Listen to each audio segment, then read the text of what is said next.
Hello friends, in this session we will be dealing with Jordan's canonical form. Let's begin.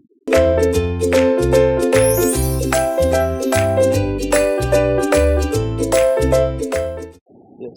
So for this let me consider transfer function t of s is equal to b naught, the same numerator that we used to have earlier, right?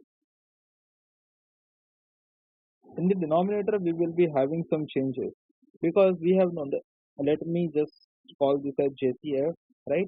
And this is applicable for repeated roots. This is applicable for repeated roots. How it happens, where it happens, I will tell you. Don't worry. Right? Now see here. So let me consider the first root as, let us say, s plus p1 the whole cube. Right? And let me have s plus p2. Then let me have s plus p3 and so on up to s plus pn, right? No. Why? Because this one itself has three roots, right?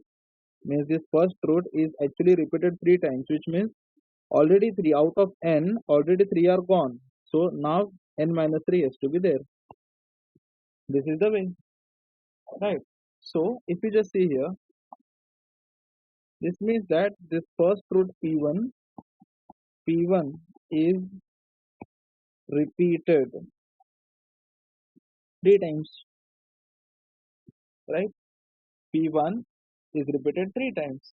So now let us try to find the Jordan's canonical form for the same. So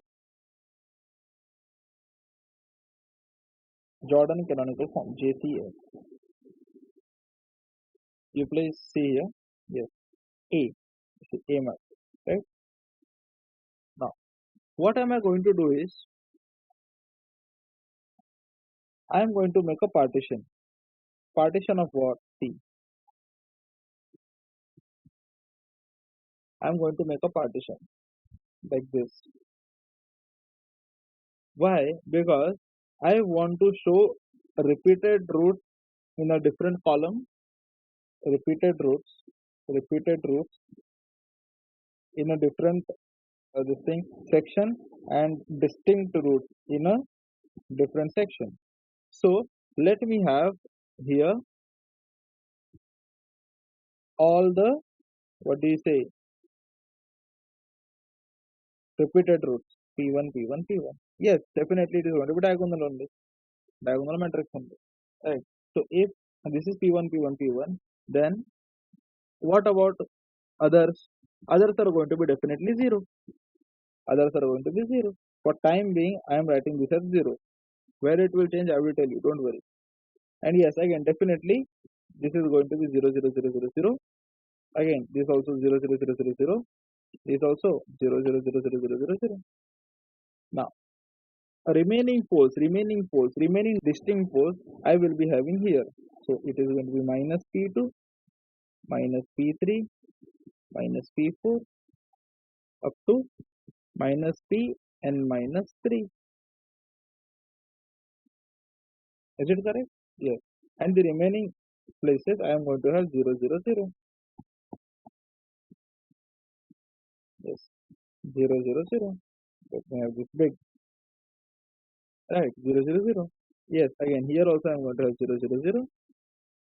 Here also I am going to have 0 0 0 0 0 0 0 0, because it is a diagonal matrix, so it is going to be 0 0 0 0 0, right? Yes, I will have 0 0 here also. It's okay, right? So now you are going to have this particular diagonal matrix, right? Now see what I am going to tell you. See, this is very important. What will be matrix B here? What will be matrix B here? Yes, matrix B, we know it is going to be all ones, 1 1 1, all ones, right? Yes, it is going to be all one. But here, then what is the difference between diagonal canonical form and this form? Because if you just see, for time being, for as of now, if you see, it is going to be same as diagonal canonical form only, because diagonal elements are only there, but this is there. So the change which is there, it is here. I will tell you where is the change. See,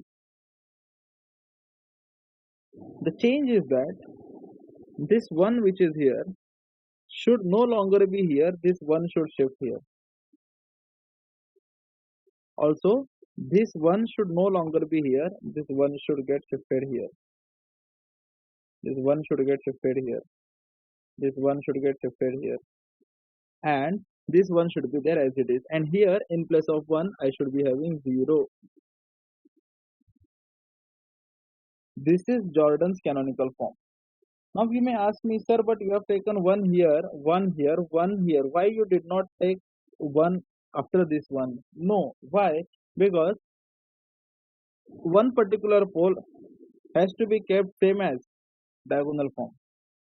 Getting my point? Because here you have 2 extra roots, right? If this was only this much, just see here, I will tell you. If this was only this much, then it is same as diagonal canonical form.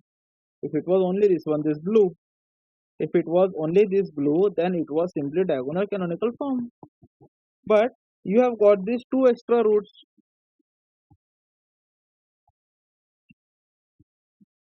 But you have got these 2 extra roots here. So the moment you have got these 2 extra roots, for them you have to write 1 1 here, which should come from here, which you take from here. That 1 has been compensated from here, so this becomes 0. Getting my point, right? So here what you have is 0, here what you have is 0, rest are same, and here what you have is 1, and here what you have is 1. That's it. Rest everything is same. Now what about C matrix? C matrix is going to be same. C1, C2, Cn. That doesn't change. Similarly, D matrix which is there, it is also B naught as usual. Now let us consider another one such that you will understand it in a better way. Let us see. Let me consider transfer function T of s in this manner. T of s is equal to,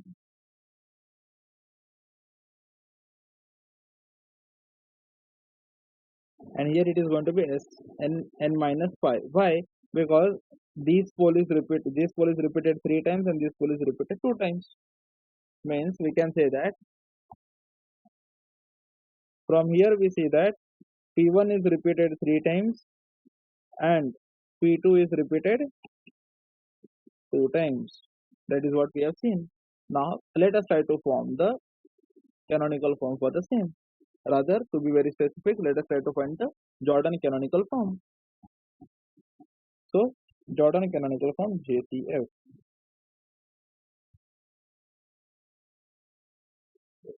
So here if you see, let me just write down this A here. Let me make the compartments now. Why compartments are necessary, you have seen. Let me just have the compartments. Let me take this a bit smaller. Yes. So now let me have some sections in this. What sections? You see, let me have one section for this distinct pairs, one section for this 2 times repeating pole, and one section for this 3 times repeating pole. So let me have one section for the 3 times repeating pole. Let us say this one, right? And this is going to be for the 3 times repeating pole. Similarly, for 2 times repeating pole, let it be this one.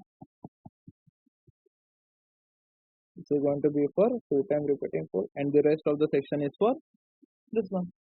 So for the distinct one, yes. So now if I put here, yes. So yes, definitely if you see here, this P1 is repeated 3 times. So let me just take P1 3 times. So minus P1 minus P1 minus P1. It is okay, right? Then after that, if you see,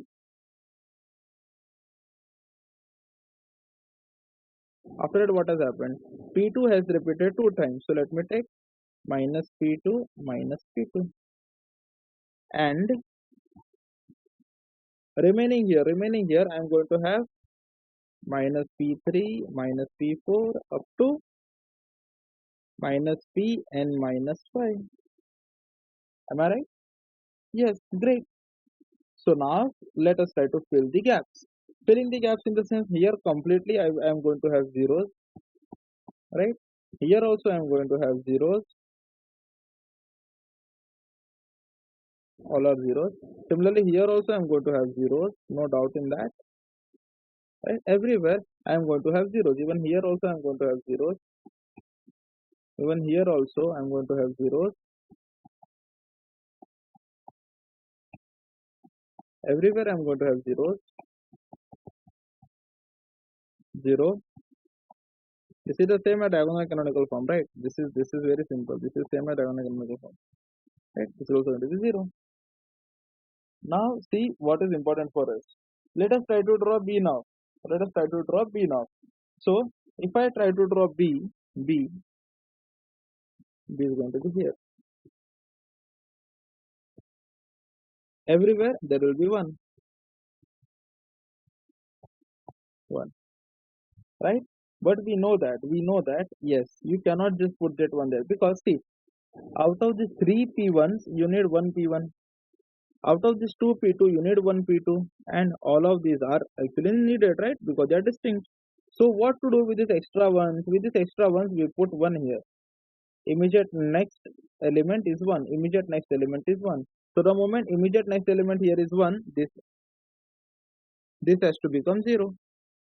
The moment immediate next element here is 1, this has to become 0, right? Then yes, and yes, definitely here also.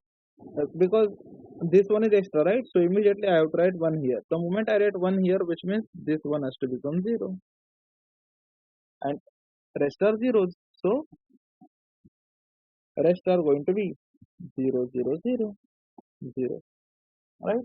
So this is the Jordan canonical form. If you think of C is going to be same, C1, C2 up to Cn, and our D is also going to be B naught. That is not going to change, right? Yes. So now we have seen the Jordan canonical form in detail. Thank you.